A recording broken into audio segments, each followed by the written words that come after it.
الحمد لله رب العالمين، والصلاة والسلام على أشرف الأنبياء والمرسلين نبينا محمد وعلى آله وصحبه أجمعين.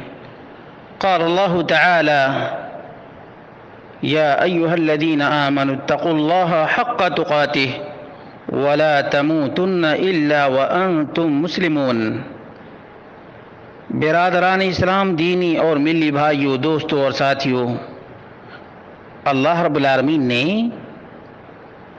مومن مرد اور مومنہ خاتون کو تقوی کا حکم دیا ہے اور زندگی کے آخری سانسوں تک اللہ رب العالمین کے احکام پر عمل پیرا ہونے کا نام اسلام ہے. اللہ رب العالمین نے تمام وارثین کے حق کو بیان کر دیا ہے. بیٹے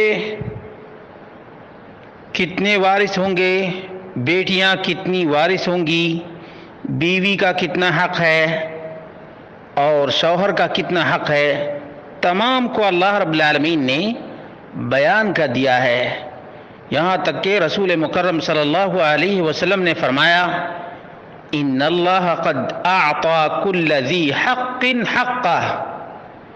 یقیناً اللہ رب العالمین رب کائنات نے تمام حقدار کا حق دے دیا ہے، متعین کر دیا ہے. تمام وارثین کا ذکر اللہ رب العالمین نے کر دیا ہے. یہ ابو داؤد کی 2870 نمبر کی روایت ہے اور ترمذی کی 2120، نسائی کی 4641، ابن ماجہ کی 2713 نمبر کی روایت ہے.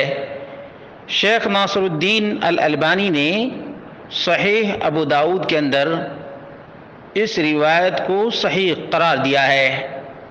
ان اللہ قد اعطى كل ذی حق حقہ. اب سوال یہ پیدا ہوتا ہے کہ ایک خاتون کے پہلے شوہر سے جو بچے ہیں، کیا وہ بچے دوسرے شوہر کی جائیداد کے وارث ہوں گے؟ اس کا جواب یہ ہے کہ چونکہ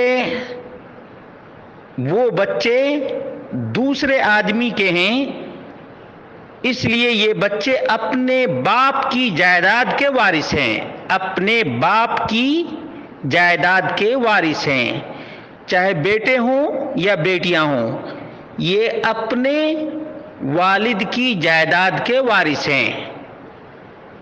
جہاں تک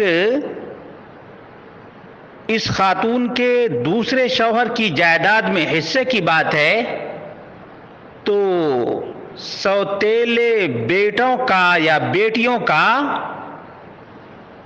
ماں کے شوہر کی جائیداد میں کوئی حق اور کوئی حصہ اور کوئی وراثت کا مسئلہ نہیں ہے، کیونکہ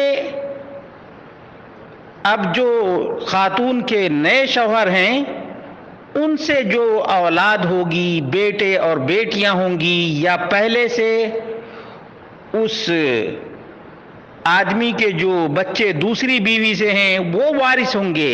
لیکن اس خاتون کے جو پہلے شوہر سے بچے ہیں، بچیاں ہیں، وہ اس موجودہ شوہر کی جائیداد کے وارث نہیں ہوں گے. یہ اللہ رب العالمین کا فیصلہ ہے. اور مومنہ خاتون اللہ رب العالمین کے فیصلے پر بالکل راضی ہوتے ہیں اور اپنی منمانی نہیں کرتے. انما كان قول المؤمنین اذا دعوا الى اللہ ورسولہ لیحکم بینہم ان یقولوا سمعنا واطعنا، کہ جب مومنین اور مومنات کے درمیان اللہ اور اس کے رسول کا فیصلہ سنایا جاتا ہے تو ان کی زبان پر لفظ ہوتا ہے ہم نے سنا اور ہم نے مان لیا.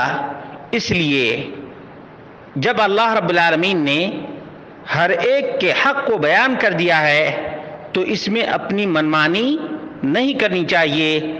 بس اللہ رب العالمین اپنے دین پر تمام مومنین اور مومنات کو چلنے کی توفیق عطا فرمائے۔